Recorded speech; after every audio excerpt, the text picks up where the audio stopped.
एवं तीर्थों का अवगाहन, दूसरों की सेवा, ये हमारे द्वारा जो हुई इसमें भी भगवान की कृपा है। बिना भगवत कृपा के शुभ कर्म नहीं होते। अच्छा, उन शुभ कर्मों का जब बहुत स्टॉक हो जाता है तब भगवान उस पर दृष्टि ये डालते हैं कि ये बहुत पवित्र कर्म करने वाला है, तो अब इसको आगे बढ़ाया जाए। तो भगवान उसको आगे जे ही बढ़ाते हैं तो उसमें शुभ कर्म उसके निमित्त बने। और एक ऐसा होता है कि शुभ कर्म हो रहे हैं पर उसका बल नहीं है, उसको केवल भगवान का भरोसा है। अब ये केवल कृपा पात्र है। जैसे विभीषण जी, शुभ कर्म हो रहे हैं उनसे, भागवतिक साधना हो रही, लेकिन वो करता नहीं है। कर्ता भाव में दिखा रहे हैं, रावण के छोटे भाई और प्रधानमंत्री हैं। कहीं भी भगत की कोई भी झांकी नहीं है कि वो तिलक लगाए हों या उस शरीर में भक्ति का ऐसा धारण ही नहीं कर सकते, लंका है।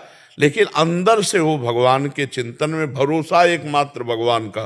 तो जब हनुमान जी के दर्शन होते हैं तब वो कह रहे हैं, अब मोहि भाव भरोसा हनुमंता, बिनु हरि कृपा मिले। और जैसे तपस्या है, साधना है, तीर्थ याटन है, ये सब हुआ और उसके बल से जब किसी संत का मिलन होता है, जैसे आज हम सत्संग में प्रारंभ में पहले पूज्यपाद श्री प्रबोधानंद जी की चर्चा होती, फिर उड़िया बाबा के वचन और फिर कथा थोड़ी देर होती। तो कथा में था कि पहले अक्रूर जी को चिंतन हुआ कि मैंने कौन सा ऐसा पूर्व जन्म में तप किया है, दान किया है या शुभ कर्म किया है कि आज मैं भगवान के दर्शन पाऊंगा।